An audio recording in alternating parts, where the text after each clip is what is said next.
Welcome back to B-Side Banter. I'm here with Jakk from A1234. You probably know him from that channel. We were just talking about how sometimes it's funny where you know somebody from a channel, but you don't actually know their name. That was the case here for me. But yeah, I've been following you for a while. Love your content. Just especially love your stuff where you're basically like, hey, this is what this country or this city was listening to at this time, just really unique music content that I don't see a lot of people doing. So really, really cool stuff. But I'm going to kick it to you. I want you to talk a little bit about your channel, what you do there, and maybe how you got started.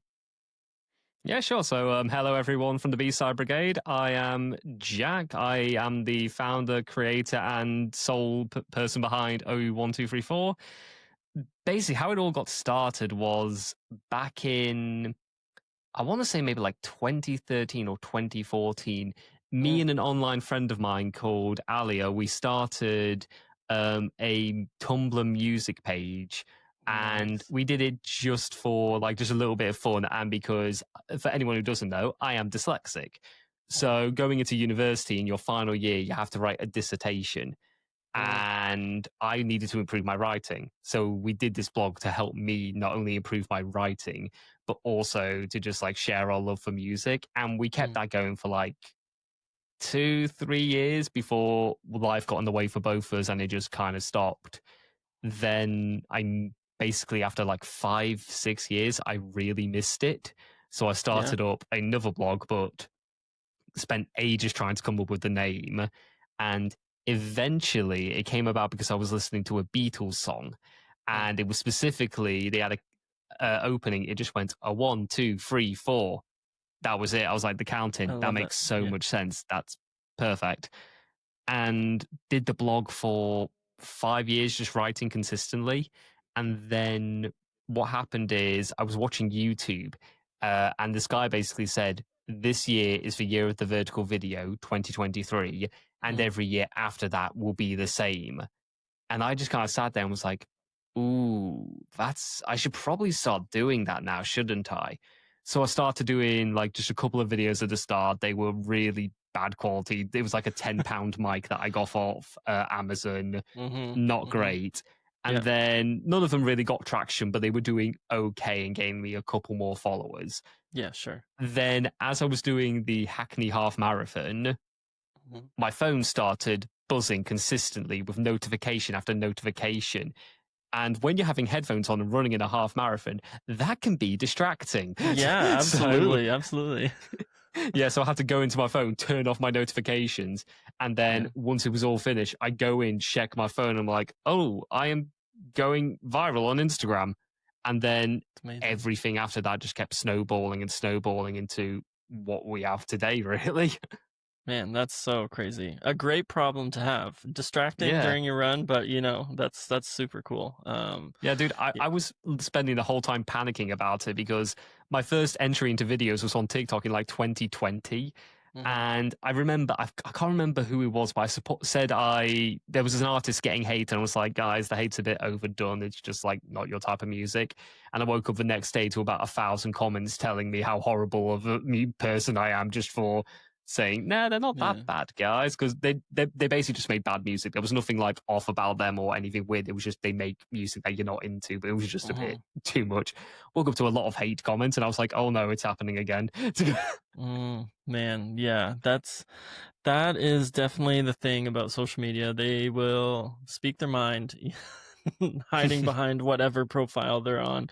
Yeah, you can get some pretty crazy comments. Are you still doing the blog stuff, or have you pivoted to pretty much only socials and video content? It's only socials now. I did try at the start, but I kind of basically looked at it as one video. It's kind of eras moving on. Back in the blog era, which is 2000 to maybe 2012, 2014 maybe, that was how you could break an artist so easily. One post could change the world. Everyone knows the Billie Eilish story where she put it on SoundCloud and then Hilly Dilly posted it. And as a result, of, I think, I can't remember the name of the artist, but they remixed it and it got more traction. And then an intern at Hilly Dilly recommended Billy to Darkroom Records at Interscope, and that's how she got signed, and that's how this happened. You could Yeah. break an artist like that back in the day, no worries. Today, social media does play a massive part in it. Like, I did that blog for 5 years. I think I got like some people signed and things like that. But I remember the artist who originally blew up my account, called The Crane, who's Taiwanese. He had, I think, maybe 80,000 monthly listeners when I first found him. The video ended up doing really well, and by a month's time, he had over 500,000 monthly listeners from that one Wow. video, and that's more than any blog post did in that 5 year span for an artist's career. And he managed to maintain a huge chunk of that, because I think now he's on like 280,000 consistently, and it hasn't gone down. Wow. Yeah. So Wow. yeah. That's crazy. That's crazy. Do you get, in those instances, do you get like those artists reach out to you and be like, "Hey, like this was so cool. Thank you." Or is it It varies massively. So like some artists, they never see it, and that's Yeah. calm. I don't like, the thing is, I don't expect anything from the artist. I don't expect them Mm. to say anything. But like the Crane, for example, he popped me a DM and just went, "Dude, thank you so much for this," and Mhm. he sent me one of his vinyl records as a thank you gift. That's amazing. And yeah, and other artists have done the same. I've had a few DMs going, "Oh, thanks so much for this. This has really helped," and a Mhm. few which have just like left a comment like, I cannot remember her name, but there was a Mexican singer who was the daughter of a really famous male Mexican singer. And I just did one post on it, and she left a comment, which I only found, I think, maybe like a year after I'd posted it, Mhm. saying, "Because of this one video, it has become my most popular song. I'm now being invited to go to X, Y, and Z and do all these cool things. And this video has a Man, huge part in it." And that's like I said, just a yeah. comment like that, it's like, that's why you do it, to help them out, to Mm, give them a moment in the sun and get them, yeah. hopefully, their big break sometimes. Yeah, absolutely. That's super cool. And yeah, that like so valuable to artists. And you like you kind of specialize like I could be wrong in this, but you kind of specialize in just world music in general. Like you don't necessarily niche down into like a region necessarily. And I think again that's another really unique thing that I noticed that I haven't seen a lot of other accounts, at least the ones that I'm familiar with, and it's really cool. So how do you balance that? Like that's so much more music that you are having to like keep your eyes open for. Yeah, I fully get that. And I think it's just a matter of, after a while, you kind of know certain places where to search, others where to Mm, find it. And sometimes it will just be my followers or people who randomly see a video telling me to go and check out a certain artist, mm, and they end up being an incredible artist. I'm like, why have I not heard of them before? Like, one who I really liked, Ana Lua Caiano. Someone just messaged me going, "Hey, you should check out Ana Lua Caiano. She's a fantastic Portuguese artist." And I was like, "Okay, let's have a listen." Listened, mhm, fell in love with her music, and that was that. Other times it's like, you go and look at what's on the radio in that country. You can sort of like find little chart metrics.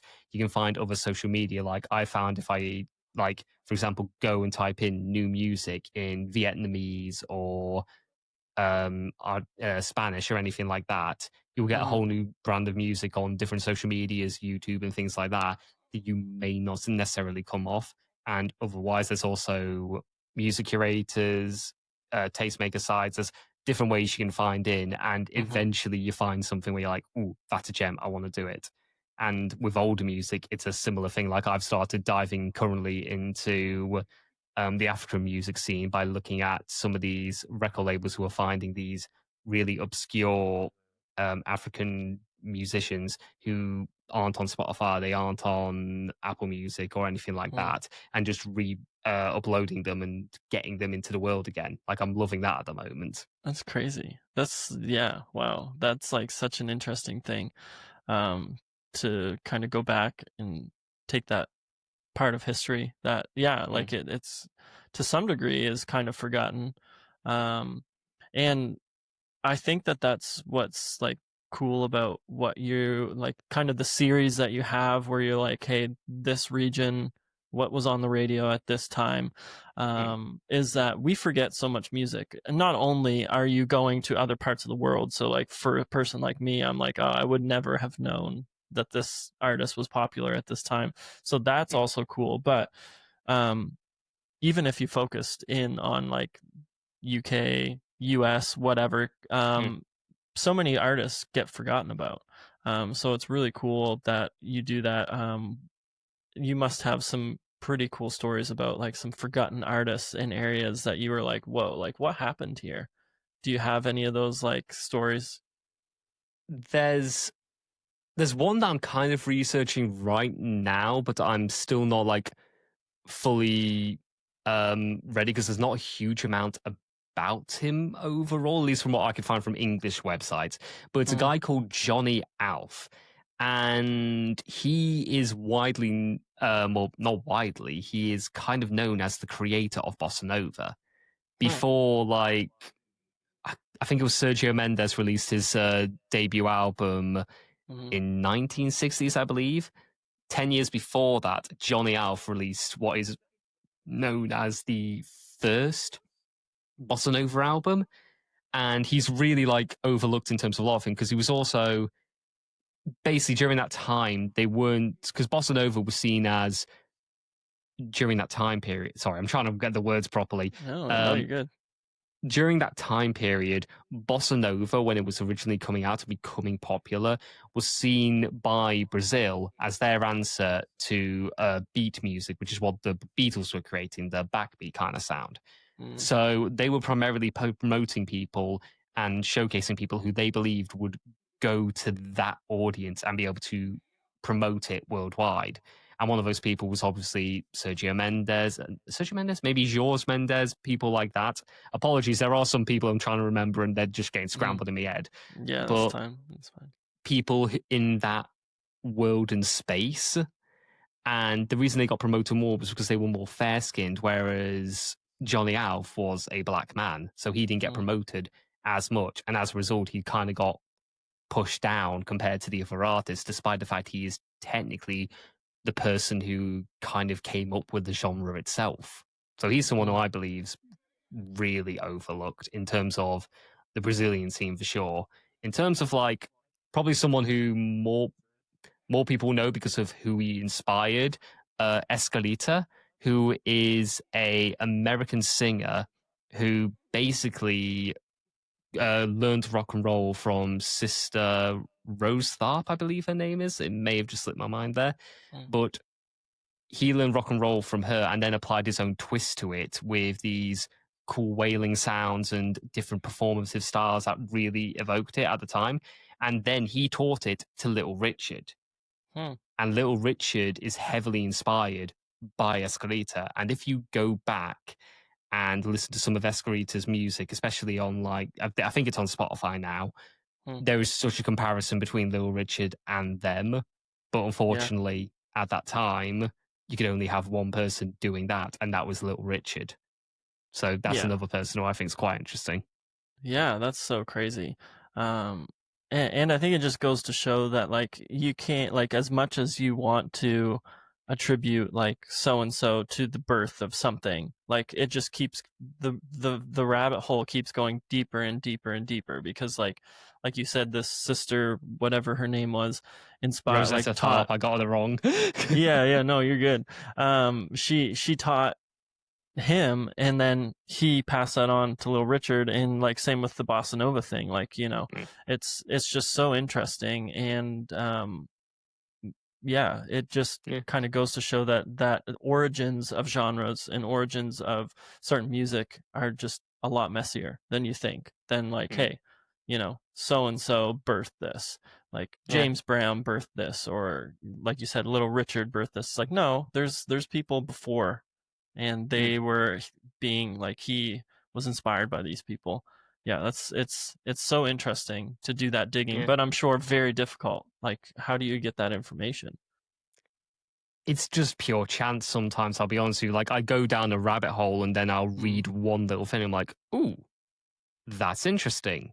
I mm, wonder what more there is to that, and then I'll just keep going and finding other little things. Like sometimes there'll be an odd comment someone will leave, and I'm like, I want to look into that because that actually sounds really interesting. And then I'll be like, oh, I want to write a story about it. Like I've got a list. Like let me read just like a couple of them out. Where is it now? Okay, so Zeki Murin, I'm hoping I pronounced that right. He is Turkey's gender-bending rock star, and he is super interesting because he never technically said he was gay, but everyone knew he was gay, so he never felt like he had to say anything. And one of the best stories I've heard about him, and there's been like a few documented people who said they saw it at a concert or performance where he was at. There was a crowd of homophobic men who were yelling abuse at him consistently. And he basically came down and basically went, I understand you're mad at me. I understand you don't like me. I will make you a deal. I will perform the rest of my show. And if you don't like what you hear, you can beat me up after the show. And they were all like, hell yeah, we're going to do this. And at the end of the show, the guys did not beat him up because they had such a good time listening to his music. That's so cool. So crazy. Wow.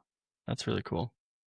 Yeah. And that's just like one of them. And that's again from someone popping me a DM telling me to look into him and then finding so many more interesting things about him because of it. Yeah. Yeah. That's so cool. I guess one thing that I'd be curious about, because like we all have our own personal preferences, and what we like, what we don't like. Are there any genres that you've been like, this is really tough for me to get into? Honestly, not really. I feel like there's a thing. I feel like when it comes to genres and things like that, there's always something out there for someone in that genre. It's just trying to find the right way into it. Like I used to always be like, oh, I'm not a fan of, like proper punk music. And then I found Japanese jazz punk, and I was like, oh, wait, I actually really like this. And then I found more music within the punk genre that I had more of an affection with. I was like, oh, I really do enjoy this. And I think that's the thing when it comes to genres in general. There's always something that you will enjoy in that genre. It's just finding what's outside of what you know about it. There's people who say, oh, I hate pop, but then they will listen to indie pop and have a good feel for it. It's still within that pop universe, but just a different shape on that genre. So that's why I always say there's always something out there. You just got to do a little bit of digging. Yeah, totally. Yeah, it takes work. Like it's not like it's easy. It's a lot easier just to say like I don't like that genre and then just not like do it. But like, yeah, if you really want to, put the work in to try to figure out, do you actually like this? Like you said, yeah, I'm sure you can find something because there's so much music out there, past and present. I'm sure there's an artist that you're going to resonate with in that type of a genre.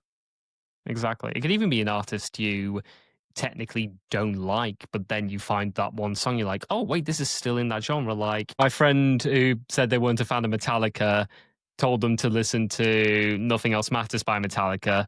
It's because it's still technically metal, but it's just a different style of it. And as a result, they basically went, oh, I actually quite like this. And they got a bit more into like certain Metallica songs as a result of that, because not every Metallica song is that style and vice versa. And I think, like I said, that's why whenever someone says the words, oh, I don't like X, Y, and Z artist or X, Y, and Z genre, I'm like, nah, you have a little look. You'll find something that you will enjoy. However, at the same time, I understand people have jobs. I understand people have lives. And it's too short to go through and listen to a genre you absolutely hate or just do not like in the hopes of finding one song that maybe expands your taste a little bit. Yeah, totally. Like it's a lot easier if somebody recommends it, but for you to be like, I don't like this, I should give it a fair go. Like, putting that effort in is a lot. It's a lot easier just to go back to what's familiar and what you like anyway and kind of stay in that vein. Me with Game of Thrones in a nutshell. Watched the first 15 episodes, did not like it. I was like, I've given this enough time now. 15 hours of my life, I'm going to take it off now. Man, hey, 15 episodes, that's like real commitment. Most people would be like 1 or 2 episodes in, I don't like this, and then not. But yeah. I was told you have to get through like the first half and then it gets better. And I was like, it's not getting better. I do not like this. Man. Yeah, that's crazy. Wow. Yeah, it's, you gave it a fair shake. So what do you just move on. You move on. um Exactly. I would be curious, what are some like maybe genres or different like kind of world music type things that you think people should really have on their radar? I'm sure you're like all of it, but like what are some that you're like, these are really interesting, cool genres of music that, hasn't really hit the West as much. This one, okay, so this one technically has hit the West, Okay. but I just find it really interesting. Uh, Global Beatles music. And what I mean by that is back when the Beatles originally broke out and were like, Hmm. Beatlemania was everywhere, Hmm. every country in the whole world tried to find their own version of the Beatles. Yeah, And over the past month or so, I've been making a playlist dedicated to all of these foreign Beatle fans, like each that's one of them. amazing. Yeah. And diving into backstories, like Yeah. you've got the Polish Beatles, which are Sezon Gitary, which basically just means red guitar. Hmm. You've got Thor's Hammer, which is the Icelandic Beatles, and so many others. I'm like, people need to just look into it because it's so interesting hearing it from a new country Hmm. and how the Yeah. Beatles sort of like got into that. So that's something I would encourage, just like look up other countries' version of the Beatles, just Yeah, for a that's so pure cool. interest standpoint. Yeah. Yeah, absolutely. Is the music like very, very similar to the Beatles, or is there like some that's, Ridiculously. yeah. Like it's so insanely close, a lot of them. They do have Hmm. like little hints and little changes here and there, but the vast majority you listen to be like, if someone told me this was the Beatles singing in Italian, I would believe you. Mm, that's so cool. That's crazy. Yeah, definitely have to check that out. That's really cool. Are there any other like world music genres out there that you're like, keep your eyes on this? Um well, I'm going to say Japanese jazz punk. It is Mm, such an absurd genre. It's not like a huge genre. It's got a very small underground scene, but it just is so absurd. Like jazz and punk, people don't sit there and go, "Oh yeah, they're perfect match," but it kind of works in a way because they're both mm, born out of like rebellion in a way. With jazz yeah. going against the usual conventions of being more of a free flowing state, punk was fighting back against oppression and things like that. Hmm.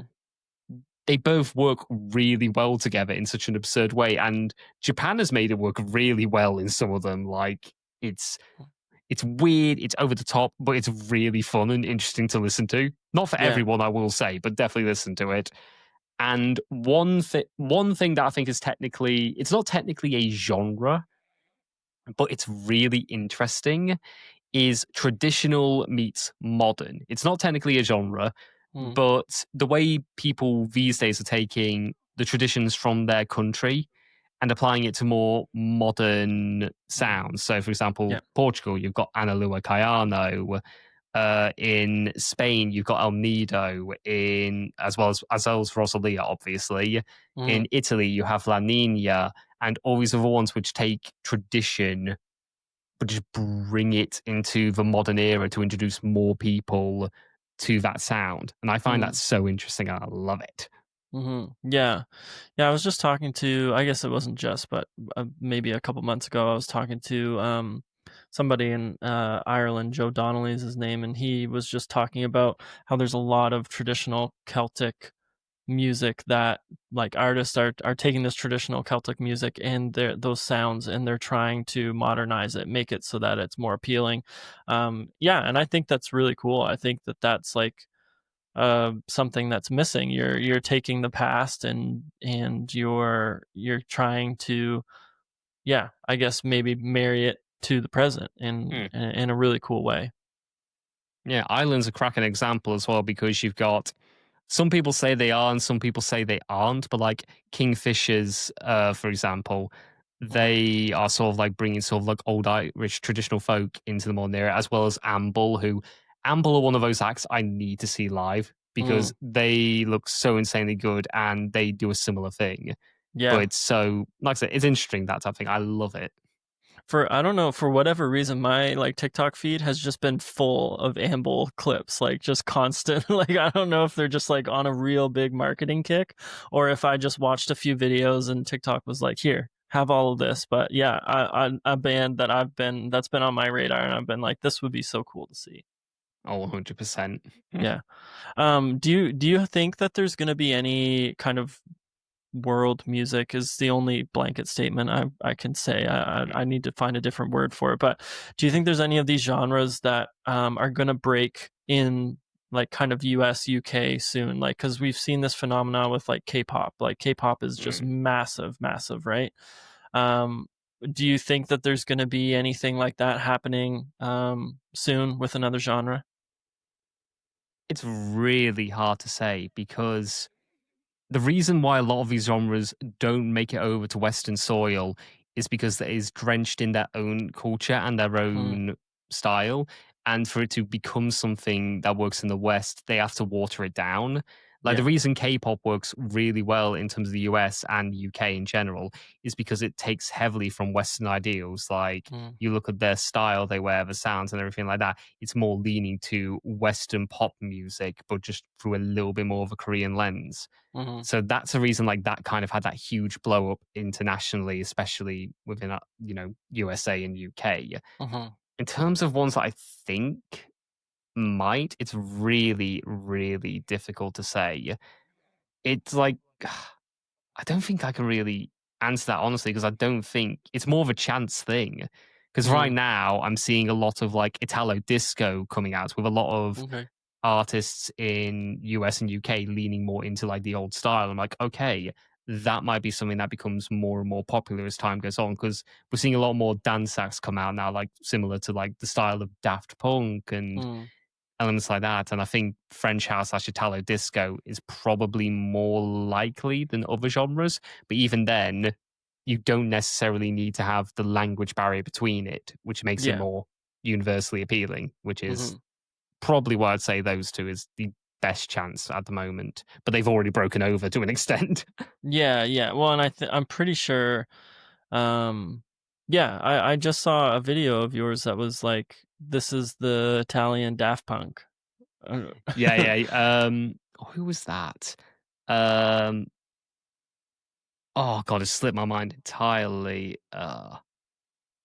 I know exactly who it is as well. I picture them. I know they're performing on a balcony. They've got a really good sound. yeah, yeah. It's Oh, Mind Enterprises. Mind Enterprises. That's the mm, name of it. yeah, Yeah. yeah. Just and that makes sense. Like you said, there's no language barrier, or at least very minimal. Mm, If there is, it doesn't matter because like the whole purpose of that music is to be in clubs and to be dancing to, and like exactly. and so that makes a lot of sense that would kind of carry over. um and we've seen a lot of kind of, I guess, maybe westernized genres adapt, like take on some aspects of other, like you think of like in hip hop with like Afro beats and stuff like that, like Mm, that's become really popular, and like you're getting this meshing of genres, that can be really cool and really interesting. So I'm sure there's lots of that can happen, but like you said, how do you predict that? It's like really exactly. difficult. Like who would have predicted that this year one of the biggest rap stars would be Hannah Mankind? Mhm. Indian rapper. Not many people would have predicted that, and Yeah. it can just happen with one good song. That's all it Yeah. takes. Yeah, absolutely. Yeah, it's so crazy. So crazy. What are some of the things that you find like the most interesting in terms of your content that you're doing? Do you prefer to kind of be in this like music discovery, or do you prefer to be kind of like in this past, like going back and seeing like what has happened in the past? I think the thing is they both are music discovery in a way. Yeah, Like totally. listening to what happens in the past is still music discovery, as is what's happening in the present.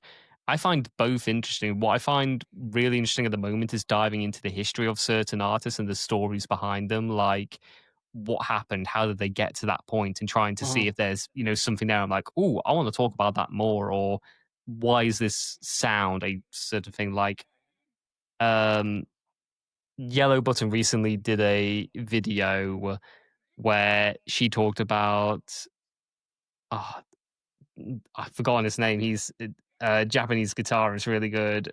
Tayushi Takanara, I believe is Mayushi. Yeah, Mayushi That's Takanara. That's it. yeah. She did a video talking about there's a certain sound in it which sounds like one of those whoop whoop things, and she couldn't figure out what it was. Someone found it, and it turns out it's just this cool little drum that going in and out makes this really unique sound. Mm, I love finding little things like that, and like that was one of my favorite videos I've seen this year for the sole reason of like that is such a cool thing to know. yeah. How did the person figure that out in the first place? But it's really cool, and I love Yeah. finding things like that. So Yeah. that's probably where I lean more into at the moment. Really? Okay. Yeah. Do you have any other do you have any other stories, cool stories that you're like, this was just so cool to figure out or to find out? Ooh. Oh yeah, the one I always talk about because it interested me so much when I found it, and that is, you know, the Christmas song "Carol of the Bells." Hmm. Yeah, so that was originally a Ukrainian protest song. So back Interesting. in just after World War One or two, I think it was one. Ukraine wanted to basically showcase their culture to the world as a way of separating from Russia. Mm, So they toured around the world with some of their best performers and best musicians to showcase their culture to the world. And at Carnegie Hall, the American composer Peter Wilhousky, he heard them perform the song called Shredreich, which is Carol of the Bells as we know it mm, today. But he was looking specifically for something for his Christmas radio hour. So he took the melody and tune of Shredreich and then applied new lyrics to mm, create Carol of the Bells. mm. So technically, Ukraine did that to showcase their culture to the world. And every single year, people across the world are listening to Ukrainian culture because of that song. Wow. That's really Superly cool. interesting. Yeah. It's Yeah. so unique and cool. Yeah, absolutely.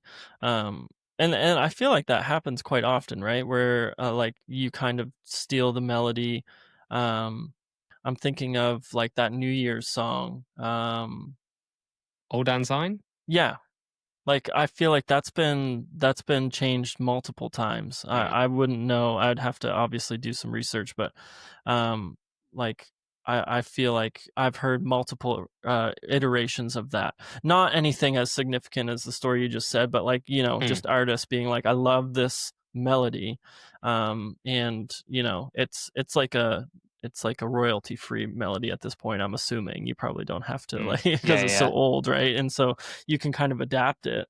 But Mm, yeah, it's really interesting, really cool, how you can have different cultures living in stuff like that. And like we see that all the time in hip hop music with sampling and stuff like that, mm. where they're taking, music from wherever, whatever it is, and Yeah. they're putting it in, obviously they alter it and change it and do a whole bunch of things to it, but it's still really cool how you can kind of get that mixing and I guess just like kind of unifying of it. Mm. Yeah, I fully get that. It's like the latest Clips album, they had a sample from an Arabic song. Tyler the Mm, Creator had one from, I can't remember the country, I think it was Zimbabwe. No, mhm, was that Zambia? One of the two. It was one of the ones beginning with Z. mm, He had a sample in one of his songs from Chromacopia from that. There's tons of ways sample culture is like introducing more people to more international music, which I find quite interesting. And I yeah, think it's sort of like opening up. Like I recently saw a video of someone on TikTok who basically did videos like thinking I liked hip hop for years when in reality I just really liked Arabic music and then just went through mm, all the samples in Arabic music. So that's I think really it's like cool, yeah, hip hop is kind of like a gateway for a lot of people in some ways when it comes to that. And yeah, yeah, pop music's slowly getting there as well. mhm, absolutely, yeah. Well, and it's not as obvious, I guess, to some degree, whereas like hip hop became like it's almost like it's not a full hip hop album if it doesn't have like a bunch of samples in it, right? Like whereas Yeah, pop yeah. is like you'll get one here and there, Mm. or like the influence is a little more subtle. Like yeah, like this has a little bit of bossa nova in it, like Yeah, yeah. or whatever it is. But yeah, it seems to be very blatant in hip hop, and you can trace it. It's not like, oh, this was influenced. You're like, oh, this is a sample from this song, which Yeah, is yeah. yeah. And then you've got some cool creators out there that are actually like pointing that out. Basically saying like this song and like this is the original sample, and Mm, that's really cool. fully agree. Fully agree. Yeah. I would be really interested. I know this is kind of weird because this has gotten like split up into two, but so I don't really know how long we've actually been going. I didn't really pay any attention to the last one. I think we hit the 20-minute mark. At least that's what it said on my thing. I'm Okay. guessing. So we're around like 40-ish minutes. But I would love to. I don't know if you saw this. I sent this outline over to you a little later. So I don't know if you saw this or not. But with pretty much all my guests, I like to get them to list some must listen albums. So that could be just like your favorite albums. That could just be like albums that you're like, these are really influential. You need to listen to them. So I'd love to hear like 5 or however many you can come up with of must listen albums. Okay, so number one, I think it's pronounced Giago by Lifafa, who is an Indian singer who the majority of people likely know him from Peter Cat Recording Co. But Mm, that song, no, not that song, that album is a huge turning point in the Indian indie scene for me because he mm, combined traditional Indian elements with electronic production. And I truly believe like it's been 6 years after its release, and we're already seeing subtle implications within the Indian scene of how this album's kind of impacted them as a whole. And I think in maybe 20 years' time, we're going to see that album looked back on, especially within the Indian scene, as one of the most transformational and biggest albums to impact them. That's what mm, I truly believe there. yeah. Number two, I'm just going to go with pure pop fun here. El Okay. Disco de Carranza by Miranda. I probably butchered that pronunciation. Apologies to any of my Argentinian followers. I do try my best. Yeah. But no, Miranda are pop legends for a reason. They are like just pure unadulterated pop fun. Every album they have is so fun. Like if you can't listen to like this one, listen to their compilation album. I know it's sacrilege to say go listen to a compilation album, but Mm, if you just want to like hear the vibe and have a fun time, mm, the compilation album is fantastic. If you want yeah. to listen to an album where it's cohesive with pop and it's just, in my opinion, one of the best pop albums, not only within America, but also in not America, the Americas, but Mm, also globally, mm, Miranda is the way to go. They are just class. okay. Yeah. Nice. By the way, I forgot to mention, I'm in my head, I'm doing each continent. So I'm doing 5 Hey, albums, one I from love each that. continent. So we've done Asia, the Americas, Oceania next.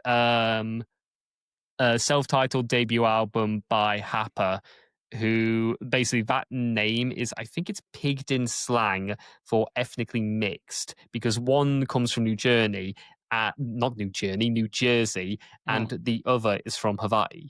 And they created this really lovely sound. And their debut album for me, if it's summertime or you just want to relax and feel really at peace with the world, their music is phenomenal. They've got one song, which I'm not going to attempt to butcher the pronunciation of, mm, that opens with them being pure a cappella. And it's these beautiful harmonies rising and flowing and going effortlessly for the first 15 seconds. Then it's just the gentle sound of an ukulele and it goes, it's just so good. mm. Like, if you want to listen to Polynesian music and anything from that era, these are the guys for it. It's a 1992 album. Highly recommend it. Okay. Yeah. From Africa, this is technically a compilation album, but it's kind of hard to find albums for these guys in general. The Funkies, who the album is called Dancing Time, Mm, and how do I describe this? Basically, during the Nigerian Civil War, they were an army band, but after the Nigerian Civil War ended, they decided to sort of like break away from that and start making happy, danceable music to kind of mm, uplift people after the troubles that happened in their country. And you listen to the album, it is fun, it is joyous, it's this really funky drive. You just kind of like can't help but dance to it. It's a mm, really fun time. And that's what I would recommend from everyone from Africa. It's a bit more obscure, but it's just a fun time. It's on Spotify, it's on YouTube. Give it a listen, more than worth it. yeah. And then from Europe, I'm going to shout out someone who I've been a real champion of on my page, Mhm. Fioresta by La Nina, who she combines Neapolitan traditional music with contemporary and modern influences. It's it's a really phenomenal sound. There's been like debates, I believe, in Italy about her music sort of like harming tradition because it takes so much from modernity Mm. and the tradition. But for me, it is a phenomenal album. Her voice is immaculate. And the way like her lyrics in some of these songs, you listen to them and you're like, I need to know more. Like she's singing in Mhm. Neapolitan. I went and translated it, and immediately the sound just hits you so much more. And Mm. I say this openly: if if La Nina was someone who like sang in English, everyone in the world would know her name. Mm. And I truly mean that because she's that talented. I'm Yeah. hoping the world will know her name when she's singing in the Italian language, though, because she Mm. recently did something for Milan Fashion Week, performing on the stage during the runway. I think she's phenomenal. Mm. 10 out of 10 artist for me. Truly Yeah. impeccable. I hope she blows up and goes global. Mm. Yeah. Well, I'll have to check. Yeah, Yeah, I I'll have to believe check that's her all out. 5. Yeah, that's all 5. Hey, that's perfect. Um, that's all of those albums and artists I'm not familiar with at all. So I'm definitely gonna have to go out and listen to those. I would also be curious. This is the second kind of question I ask everybody is like, and I say Mount Rushmore because I'm in the US, but basically your 5 or your 4 favorite artists. It's the artist Mount Rushmore. The thing is, I'm sitting there thinking artist Mount Rushmore. I'm not going to pick my favorite artist. I'm going to pick Okay. artists who I think have had a big impact Yeah, that that's great. maybe people don't necessarily know of Mhm. outside of, say, like the UK, US, Australia, or English speaking countries. Mhm. So, straight away, one who is a legend in India and just like Indian music in general, A.R. Rahman. He is. I'm trying to think of how I describe him to everyone else, but there really isn't a way to describe A.R. Rahman. He creates phenomenal music. The best way of saying it is if you've heard a Bollywood film or a Tollywood or any Indian movie song, Mhm. he's had a hand in it in some way, shape, or form. It's highly likely. Hmm. He is like he is basically just massive. I can't think of another way to describe him. He's Hmm. just a legend. I don't. I'm trying to think of someone who I can compare him with for the possibility, and the only way I can think about it is maybe like John Williams for movie scores is Hmm. A.R. Rahman in Bollywood, Tollywood, and just the Indian movie industry in general. And he Mhm. has had a Yeah. huge impact there. And as a result, he's likely had a huge impact on a lot of Desi artists Mhm. across the entire world without the majority of people who, are from USA, UK, Australia even knowing. Yeah. From Mexico, I'm going to go with Vicente Fernandez. Mm. Now, he is a mariachi singer, but he has one of the most powerful voices I think I've ever seen. Mm. And you talk about when people talk about Mexican music, he's the first person that so many people bring up because of not only his showmanship, his passion for music, but also the way he just performs the song and emotes it. There's this phenomenal video of him walking on stage, singing this song. He's just singing casually as nothing. And then he lowers his mic fully to belt it out. Mm. You can hear him everywhere. When the mics outside of the stadium are picking him up and the entire audience is hearing him, that's how you know you've got a absolutely powerhouse voice. And Mm. like the stories people say, it's like, yes, I met him at a party. Every corner of the room, you could hear him talk because he had that much vocal prowess in the That's room. crazy. Yeah. Wow. He's legendary. Yeah. From South Africa, Miriam Makeba. Now, I'm going to try and remember as much as I can because it's been a while since I've properly read up on her. But she fought back against South Africa's government during apartheid and Mhm. basically got her citizenship revoked by the country, if memory serves. But that didn't stop her from using her voice to openly protest this. And she had one song called the Click song, which is her singing in, I can't remember the name of the language, but it's got like a lot of clicking sounds to it. And that song got quite popular in Europe and some parts of America Hmm. because of like what she was talking about and how she was basically promoting her country's culture as a way of protesting against South Hmm. Africa's apartheid government.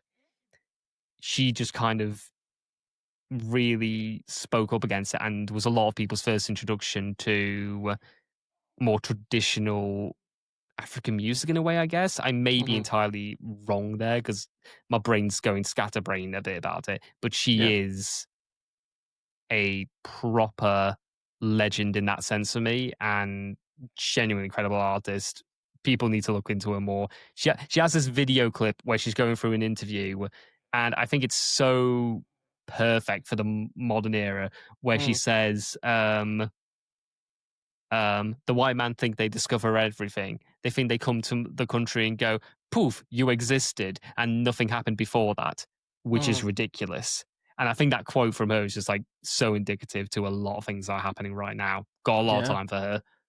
Yeah. And finally, the godmother of electronic music, Delia Derbyshire, who she basically cre- she I don't know how to even describe it, but she used different tones and oscillators and all these different little pieces of equipment that you and I wouldn't expect to create this electronic sound. And if it Hmm. wasn't for her, electronic music likely would not be anywhere near where it is today because of the work she did. The best Hmm. example I can give is the Doctor Who theme tune. That came out in the 1960s, I want to say. And during that time, there weren't electronic sounds. There weren't a lot of that, EDM music. There wasn't synths. There wasn't anything like that. That wasn't absolutely gigantic. Hmm. She used all these different pieces of equipment to create that otherworldly sound into it. And the guy who composed it, I think his name was Ron. When he showed it to her, he didn't expect her to do anything with it because we didn't have the technology. She went above and beyond to create it. And when she played it for him, he went, "Did I write that?" And she replied, "Very nearly." I love and that. I love that. exactly. And for me, she is a legend because of that. Hmm. She deserves so much more accolades than she has got. I believe only recently she got her name put onto the Doctor Who theme as a writer for it because for years her Hmm. name was nowhere near it. Wow. I think it's Wow. recently that happened. But no, I think she needs to be included just for that, what she did there, but Hmm. also how it's affected modern music in general. In the same Hmm. way, like, if I could add another, it'd be Wendy Carlos because she is of a similar vein to Delia Derbyshire. But Hmm. Delia Derbyshire just pips it for me, I think. Hmm. Hmm. Yeah. Um, Man, again, yeah, I just have so much, like, so little knowledge, I guess, of music outside of what we hear mostly, like you said, in Australia, US, Canada, UK. Yeah, but I think that's a lot of people though. Like I think Yeah. the thing is a lot of people have that type of thing, and I'm not. By the way, this isn't me saying everyone should do it because everyone's got Mhm. like a taste for it and things like that. But I personally think when it comes to music, if you know you find something interesting, dive into it a little more. If you like, Tyler for example, when she blew up in Mhm. the US and globally with water, I think it was Mhm. Yep. she basically got a lot more people to put their eyes on South Africa's music scene. And that's Mhm. why Amapiano is now so much bigger everywhere else because of that. I think Mhm. sometimes it's just like you need a little bit of mainstream appeal, and next thing you know, everyone's going to be into it. And I truly believe that it has. Yeah. Mhm. Um, you're obviously like a wealth of knowledge when it comes to all this stuff. I'd be curious. We've talked about several countries already. I'd be curious about like certain countries that I don't even know anything about their music scene. Um, I wonder if you can enlighten me a little bit. So the first one is like one of the most populated countries ever, China. Like what is coming out of China? Because we hear a lot of like Asian music, but I Hmm. think in the Western mind, it's like everything gets lumped into K-pop, even if it's not. And it's kind of frustrating that way. But you've mentioned kind of like Japanese jazz punk. Like Hmm. what's something that's interesting coming out of China? Well, right now, what I find interesting about China is They've got like some rap shows and things like that where you can see some Chinese rappers. It's on YouTube. You can watch like the full thing and the TV show of it. But it's really interesting watching them perform because I'm going to try and remember as much as I can. I'm not going to name names because I do not believe I could say them properly. Mm-hmm. But there was a Chinese rap show, and it's very similar to what you would expect, from a US rap show or a UK rap show in terms of the style of it, Mm-hmm. where different artists are coming on rapping to get the audience approval and votes and things like that. Yeah. That's what I think China is currently doing really well at, in terms of promoting new artists through reality show in a really unique way. The rapper one's good because it became so big. I believe it had 3 billion people watch it. Wow. 3 billion watch this one rap show. And it created so many viral moments. Like, there was one rapper who basically had a go at another one on the show, and they recorded a music video for it. And it was at this random, like, little park area where he's riding on, like, it's like a fitness scooter type thing. And he just goes like, "Oh, Disney, I'm going to turn you to Disney." Yeah. And for about a month solid, that park became known as the Chinese Disney World because so many people were queuing up to visit it to record their own videos of them rapping the song in that area. Wow. And it became absolutely massive because of that. There's also another show which I know when people think of China, they think of like a really restrictive view. You can't say one thing, you can't say the other, otherwise, the communist government or things like that will come for you. But there's one show which I think kind of pushes away that narrative to a little bit of an extent, and that is I cannot remember the name of it, but it's a band show.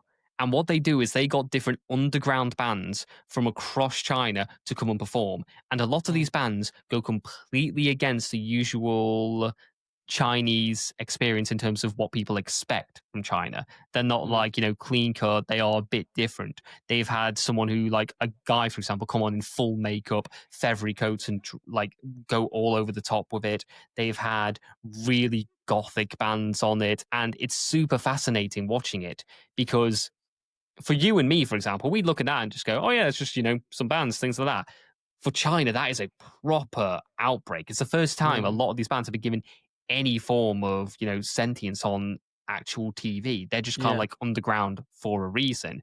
Wow. And it became such a big hit that the winner of the first season, 2 weeks after the show finished, he sold out an arena that Taylor Swift did a week before.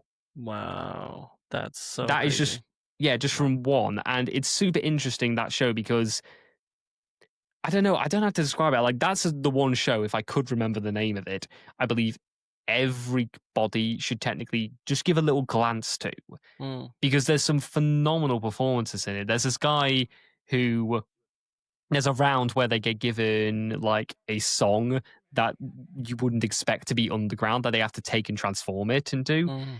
This one band got given a teenage girl cheesy pop song that's the opening theme of like a Chinese TV show, and it's just like typical bubblegum type thing that they absolutely despised. Yeah. They flipped it on its head entirely because the song is basically going, "It's easy growing up," and she's like, "Oh yeah, it's absolutely easy growing up." They got this older gentleman who's like maybe mid-30s to sing it, and he's singing it. It's like, "Oh, this is actually kind of sad." But then towards the end, they bring on his son, and the son sings the second part of it. So it's like you got this great juxtaposition, and in the end, they are just having the time of their life on stage, dancing, doing flips, and having a joy. And it is one of the best TV moments I have ever seen in music reality TV. Yeah. Brilliant. Yeah. Wow. Man. That's so cool. Yeah, I have no idea. Like, I had no gauge for what's coming out of there. I'd be curious, like, what's some stuff coming out of, like, say, like Indonesia? Ooh, Indonesia. So Indonesia's currently got like a few good pop acts coming out. There's a few girl bands coming out, like I think it's 99 Recordings or something like that. They brought like an Indonesian girl group out called No Nu, I think is their name, who are really fun joys. They're kind of like, it kind of takes a bit of Indonesian pop and a bit of Western pop and puts it together in a real nice bow. I like that. There's also a couple of small EDM artists at the moment coming from there who've got a bit of potential. Who's name kind of escapes, but right now I'd say for Indonesia, pop is like the main way to go. Mm. All their pop music is really, really good. And if Mm. you look at the charts in Indonesia, every single time you go onto there, they have some phenomenal pop in there. And it's why, like, if you are a pop star in the US, UK, anywhere like that, if you've got a big listening base in Indonesia, it means you are doing something very right Mm. because they know their pop music really well and they are incredibly loyal about it. Yeah. Yeah. Interesting. I would have had no idea. That's so crazy. Well, I'm not going to take up too much more of your time because I don't know. Like I said before, I don't know what we're at right now, but I'm sure we're getting close to an hour. I'm having a good time chatting, man. I don't mind. I'll give you more. I'll give you Kazakhstan. Hey, do it. Why not? Oh God. Okay. Okay. So like Kazakhstan is for me probably one of the best countries right now for music in terms of completely overlooked. Like they've got this one artist called Yin Leek who recently dropped an album. What's it called? I think it's called Bipel or Bipl. I'm not sure if that's how it's pronounced or not. But she just recently dropped an album. It's phenomenal. She does some incredible good stuff in pop. You've also got a few like Q-pop, which is Kazakhstani pop boy bands, which are doing well at the moment. You've got the Queen, who is basically the Kazakhstani Dua Lipa. And interesting. I would say like Kazakhstan right now, if you want to look at like some people who are just a bit more, I don't think difference is even the right word, but if you want to look into something that's got a really cool sound that has potential to like get really big if the right marketing is put on into it, and just basically brag to your friends if you really want to be like, oh yeah, have you heard this Kazakhstani artist? They would be a good way to go. However, the thing is, I don't think they'll ever get that global recognition because every time I mention Kazakhstan or artists to anyone like that, they immediately just say, oh, like from Borat, I didn't even know that was a real country. I thought they made it up. Oh gosh. Oh, people. Yeah. That's cool. So some really interesting countries to kind of look out for music there. Yeah, I don't know. This has been a great conversation. This has basically been like me going to class because it's like I know nothing. You're just teaching me all of this stuff, and I love it. It's been really interesting. I really appreciate you taking some time out of your day to talk music with me, and yeah, it's been a lot of fun. Yeah, happy to do so, man. I had a good time about it. Yeah, awesome. Well, I like I said, I won't keep any more of your time, but for anybody that isn't following you, which I'm sure they all are, but A1234, you're on Instagram, TikTok. I don't know if you're on YouTube or not as well, but yeah, I'm on YouTube. I'm currently you'll see a fair few shorts out there, and I am currently working on some video essays in the future. Currently, that's awesome. Looking into the birth of the K-pop light stick. Really interesting stuff. Nice. That's amazing. Yeah, that's awesome. Yeah, some long form content coming out, which I think that would be so interesting. So yeah, check Jakk out there. And yeah, for everybody else that's listening and gonna tune in next week, yeah, don't forget we've got a new guest coming on, and we'd love to have you for another week.